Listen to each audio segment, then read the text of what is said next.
Now, here is further proof that blue cities are mad and willing to elect ever more radical miscreants. New York's mayoral race is underway, and Zohran Mamdani, a socialist, the New York Post reports, has barely ever held a job and admits to being a nepo-baby. Well, he could be the next mayor. He could be the man to lead a city of 8.8 million people. This guy. Down for you. Sound for you. Go ahead, make a rap for your nanny. It's a rap. Get the glass and the rack on your nanny. Come through, give a dab to your nanny. If you're really feeling good, spin a track for your nanny. And more recently has been involved in violent protests against Tom Homan and the Trump administration's deportation program. How many more New Yorkers are not charged? Do you believe in the First Amendment? Do you believe in the First Amendment, Tom Homan? How many more New Yorkers are not charged? Joining me now is comedian and host of Primetime with Alex Stein on Blaze TV. Alex, what is going on in New York? Will we have this 33-year-old become mayor? You know, I hate to say it, Rita, but I think he is, possibly going to win. And I think New York kind of, they get what they deserve. And if they want to try radical socialism, go ahead and find out. I know California had some terrible fires because they didn't have, water to put out these fires. Lord have mercy if there's a terrible fire in New York City and they don't have water to put it out. So if they want to go this direction, that's why we live in a democracy. And if these people want to choose to go that route, buyer beware is all I can say when it comes to the citizens of New York City.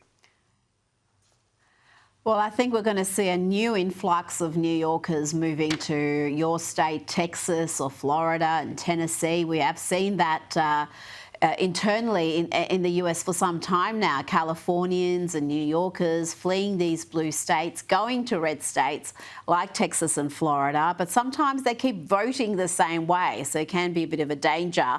Now, Joe Biden, or whoever was pulling his strings, put this woman, Ketanji Brown Jackson, on the Supreme Court. Remember this? Can you provide a definition for the word woman? Can I provide a definition? No. Yeah. I can't. You can't? Not in this context. So I'm not a biologist. Yes, on the Supreme Court, but can't tell you what a woman is. But since becoming SCOTUS, we've seen that justice wowing us with theatrics, literally. Like I hate it. Which makes me think it must be brilliant. Got this feeling in my body. And ABC News reports that Justice Brown Jackson has unloaded on her Supreme Court colleagues in a series of sharp dissents, castigating them for what she called a pure textualism approach to interpreting the law. Yes, we can't really rely on the text, Alex. We've got to just go with the feelings and vibes, I guess. She is the DEI vibe Supreme Court justice, so I'm surprised that she doesn't want to have to look at words and go by, the laws that are written in a book. So I'm honestly not surprised because she can't define a simple question like, what is a woman? She can't say that there's many biological differences, when it comes to chromosomes or body parts. I mean, there's just so many differences between a man and a woman, and she wants to try to placate as if they're the same. So this is who's in power, and there's always going to be one of these DEI people that are there. And I think it's almost good in a way so we can kind of weed out who is making the wrong decision in the Supreme Court. Sadly, I think they're going to have a job for life. Supreme Court justices don't go anywhere, so it stinks that she's going to have a job forever. But at least we know that she's kind of, the dumb one. So however she votes, we know the opposite of it is probably the way that we should be voting. I would argue there's another one on that in that court that's even dumber, but we'll argue about that another day. But yeah, she's got some competition there, I can tell you. Sean Diddy Combs, music mogul Sean Diddy Combs, he's not going to testify at his trial. The New York Post is reporting not only is Diddy not testifying, but his legal team isn't planning on calling a single witness in his defence. Alex, I'm not a lawyer, but this seems rather a risky approach. Well, I'm not an attorney either, but I do think that they say that if you are, a criminal, it's better to not go on the stand so that you don't perjure yourself, or I guess that he doesn't, get caught up in some sort of web of lies by the prosecution. So maybe it is smart for him to not go on the stand. But let's be real, and I know this is an unpopular position to take. When it comes to this case and everything that I've heard so far, Puff Daddy might be the most repugnant human being in the world. But according to this case, everything seems to have been consensual. And it seems like there was a lot of money and baby oil and disgusting actions.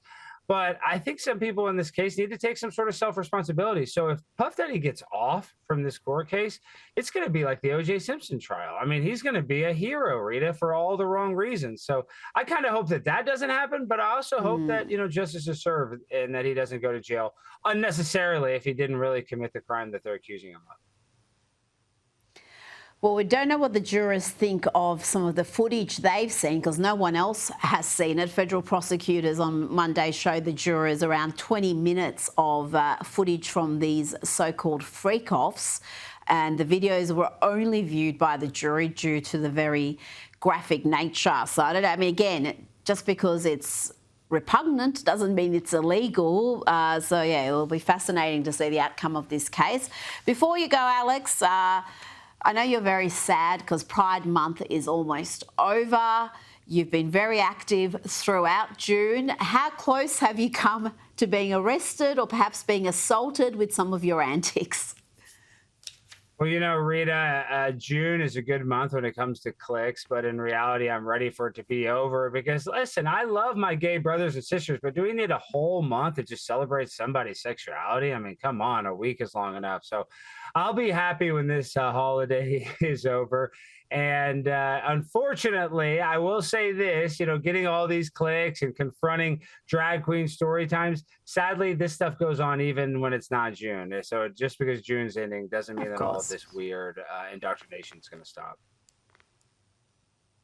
Alex Stein, thank you so much for your time. Thank you, Rita.